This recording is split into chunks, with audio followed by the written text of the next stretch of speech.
This was the Pinatubo we knew before it erupted in 1991. This is Pinatubo today. From a height of 5,725 feet, the 1991 eruption reduced it to 4,872 feet, a difference of 853 feet. But 1 million years ago, there was an ancestral Pinatubo that was more than 10,000 feet high. Its crater was twice as wide as the present crater lake. From satellite images, you could still see traces of that original crater. Scientists say that Mount Negron, Mount Dorst, Mount Tayawan, and the other mountains in the Zambales mountain range were mere vents of that mega volcano. And then, 35,000 years ago, Pinatubo had an eruption that can only be described as the mother of all Pinatubo eruptions. It was 10 times larger than the 1991 eruption. It buried the surrounding areas with pyroclastic flow deposits that were 325 feet thick. Pinatubo also erupted 19,000 years ago, 11,000 years ago, 7,000 years ago, 4,500 years ago, and 500 years ago. It was that last eruption 500 years ago that pushed the shoreline of Pampanga from its original location in Guagua to its present location in Macabebe and Sasmuan, which means that 200 years before the Spaniards came, the towns of Lubao, Sasmuan, Masantol, Macabebe, and Guagua were all underwater. They were all part of Pampanga Bay, which is part of Manila Bay.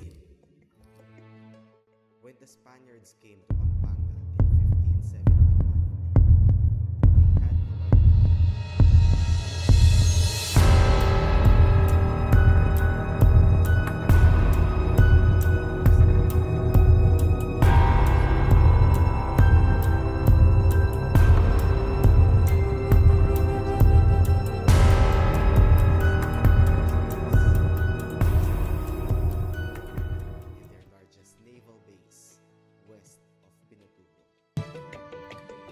As for the early Kapampangans, they most probably knew because they had a legend involving Sinukwan of Mount Arayat and Namalyari of Mount Pinatubo throwing rocks at one another.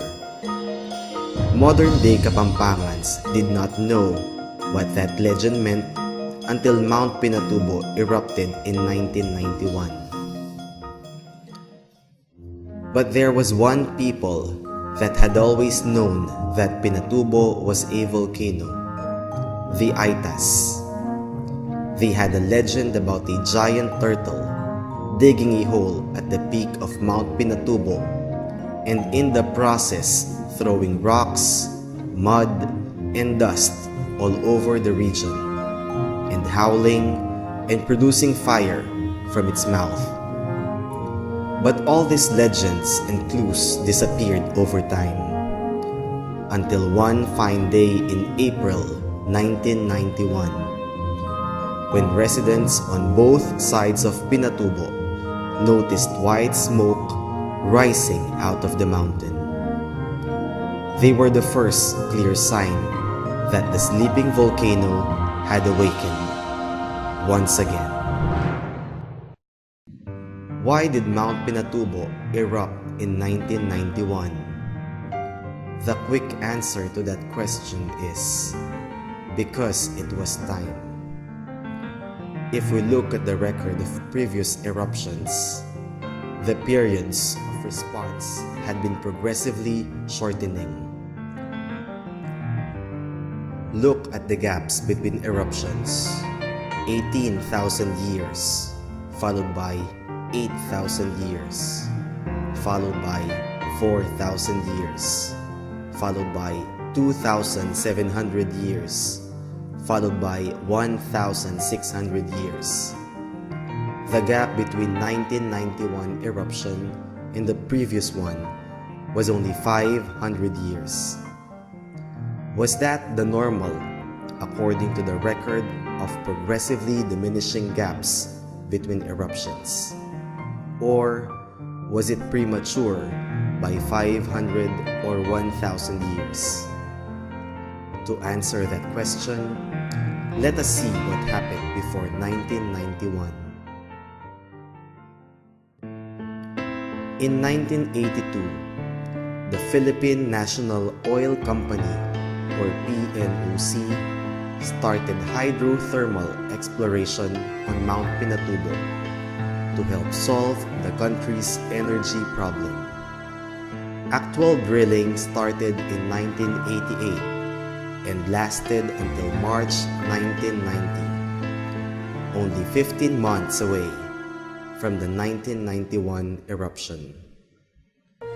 The drilling stopped after engineers discovered the ground to be highly acidic.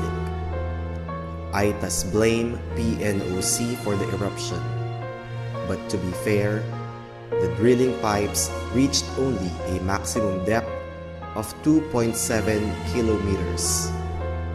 The magma chamber was at least 6 kilometers below the surface.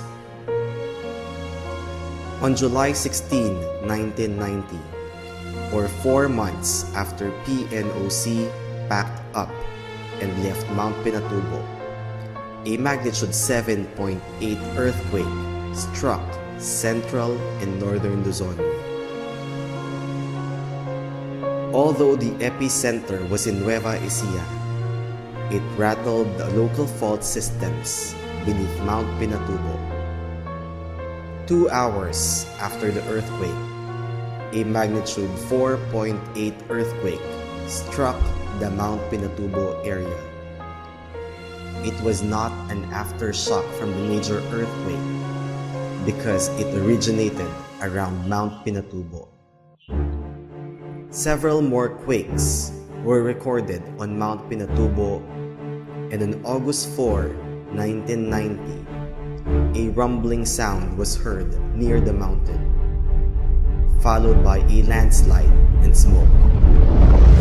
Most newspapers reported it, but after FIVOX dismissed it, it was forgotten. 8 months later, on April 2, 1991, the same thing happened again, but a lot of precious time had been wasted. The eruption was only 2 months away.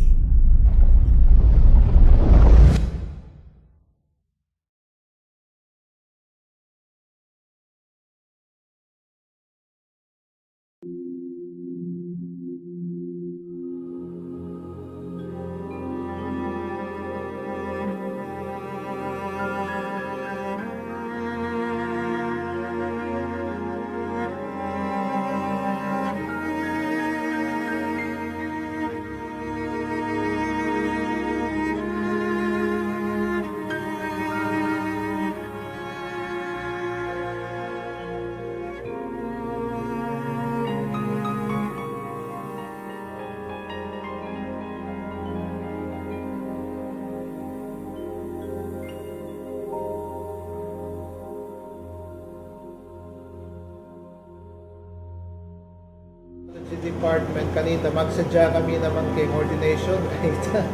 June 12, the first eruption happened on a beautiful morning of Independence Day. It also scared me. In fact, I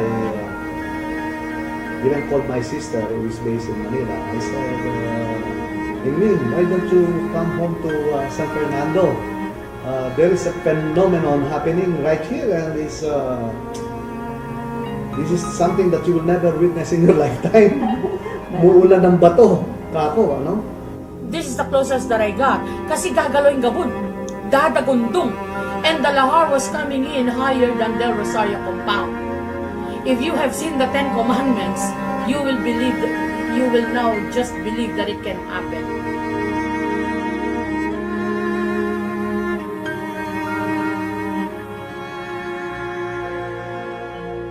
After a few minutes na lumubla-ubuli sa klan. Congressman, so panyo kayo po gani matege gani yan, nakalalab na pala ning lahat. Mamasok para. Kasi po dati yung lahat, 1991, nagtuloy ko. Bengi eh. Awesome takbi. Kasi tao. Yung takbi. Kasi rin tayo bisa makakaya. Mr. President, nung umabot kayo ng Presidente, tinulungan po kayo na naluwi sa mga kampanan. Kaya kami po kayo ay nananawagan sa inyo. Tulungan niyo po ang mga kampanan. GMA, Senadora, nilabanin king Congress, ay king Senado, itang 10 billion ako na ni pinatubo. Kakaisa para sa salba ng Pampanga!